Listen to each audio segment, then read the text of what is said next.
Sean, Yeah. you're no longer the villain. You're not the villain of Southern Illinois cycling anymore. No. The new villain is Big Dog AWOL. We're a little earlier today. We didn't have to park over there in the tree. Getting some time to warm up. Got the bikes out. Pretty stoked. I just found Team Kentucky. We got Austin and Nate here, and Nate's looking for a pair of bib shorts. If anybody has a pair, he needs them right now. I'm about to be naked. What an idiot. Of course, those sweatpants do look like they'll be warm. Yeah, and draggy. Here's Sean, hiking with Sean. Team vlog! We're vlogging. Look at this. Famous guy.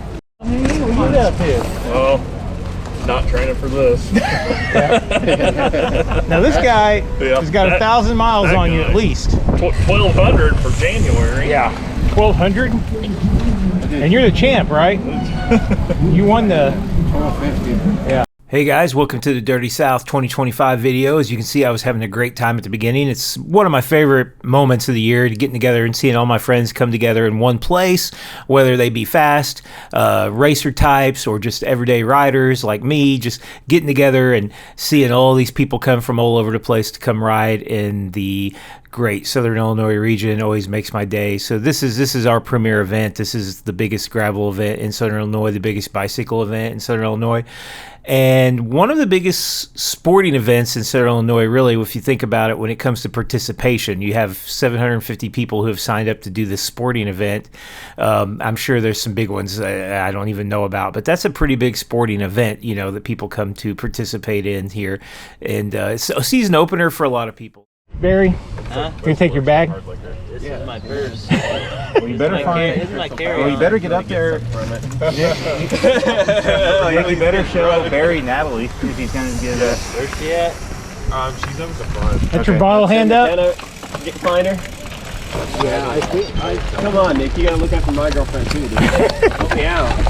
Keep me out of the doghouse. Oh, I'm feeling like I got diarrhea. Yeah. Perfect. You have the nap. So sadly, I don't have a lot of footage. I have a 5-minute clip from this opening section here. We are just taken off and we're leaving Alto Pass in the neutral start right now. And so like my GoPro camera acts up on me sometimes, and it seems like every time I get it, like it works fine. I go out to a big event and it goes crazy. So let's talk conditions. It's cold today. It's like around, probably at the start it was around 40, but it's very windy. It's like probably 15-mile-an-hour winds. Winds are coming out of the northwest, I think, mostly north, and it's a very cold wind. So we're going to start out going north, but it's on, you know, nice smooth chip seal road, hilly. Some of it's going to avoid a lot of wind, so it's not too big of a deal. Plus, in this opening section, there's so many people so close together that it's pretty easy to always find somebody to ride with.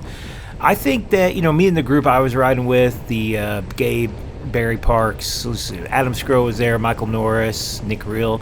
I hooked up with them at the beginning, and these guys are faster than me, especially at the beginning of a ride when I'm usually not warmed up yet. But I was warmed up. I got here early, and I was warming up, you know, early, and I was feeling really good. I had a lot of caffeine in my system, so things were going well for me, and I was feeling pretty pumped for the day.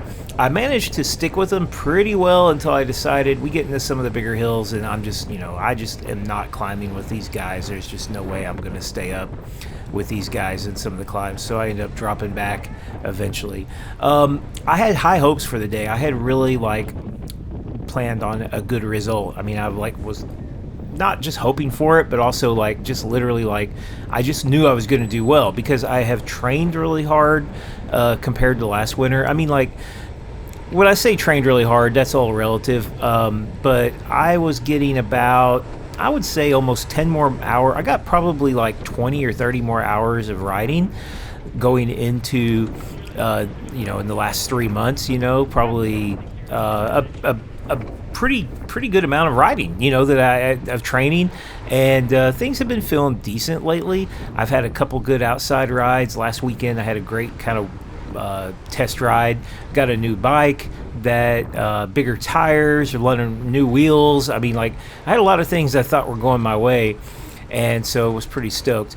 Fueling strategy, I actually bought Scratch because I wanted to keep my stomach in good shape, and I usually drink Gatorade, and I wanted something that I could sip on all day and not worry about, like having too much.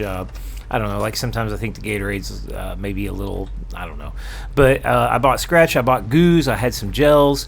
So I had like plans to like really like kind of focus on, good fueling. I was going to try to eat at least a gel every hour, and maybe I had a couple snack bar type, energy bar type things to put little solids in my stomach. So I had like a pretty good fueling strategy, and I had my Camelback. So last year I brought the Camelback.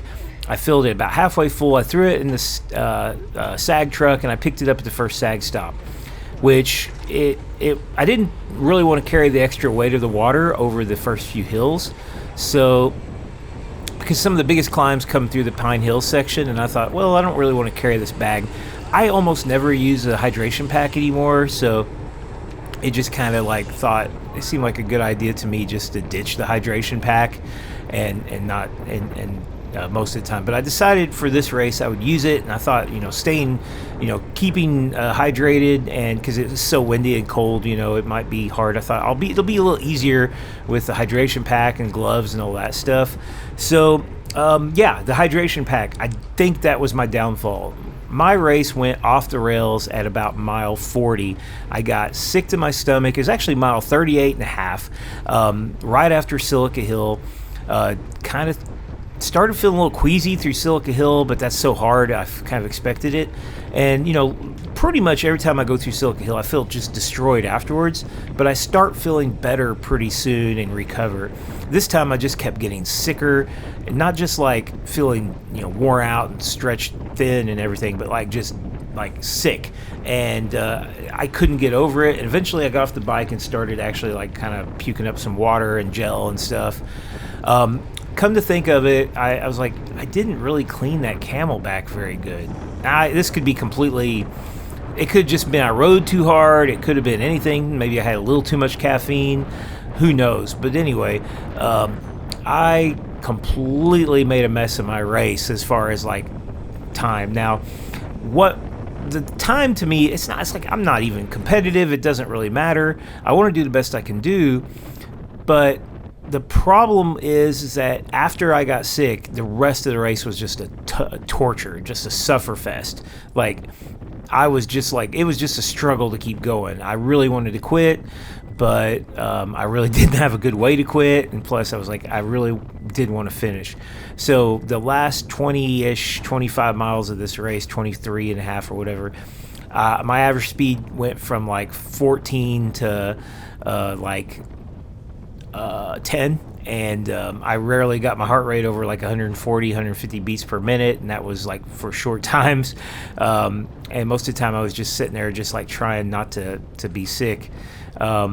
It was a bad day. When I finished, I just really was unhappy. Like it was just like, this is such an important event to me, and then to finish that way, like, if I'd had a flat tire or whatever, but just to feel so bad for so long, and then to realize it could have very well been caused by the fact that I simply didn't clean out my Camelback bladder.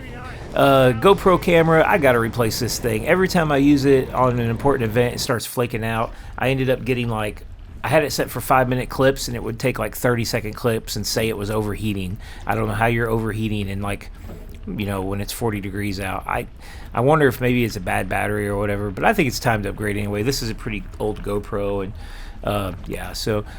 Dirty South, I mean, like, all I can do is look forward to next year and maybe try something a little bit different, and hope for the best. I mean, that's it. So anyway, thanks for watching. The video is pretty much over. Congratulations to, there was like a lot of, Big Dog AWOL had a huge day. Nate did great, best time, beat his PR. Austin got second in his group. Michael Norris finished really strong with Adam and Gabe, and so many people, my friends and buddies, did awesome. And winners were amazing. Paige Onweller, golly, third place, amazing. Fifth place woman, fifth place overall, and the first place woman. So congratulations to her, and amazing performance. And look forward to next year. Look forward to the next gravel race. Hopefully, maybe I can pull a better race out of my pocket. See ya.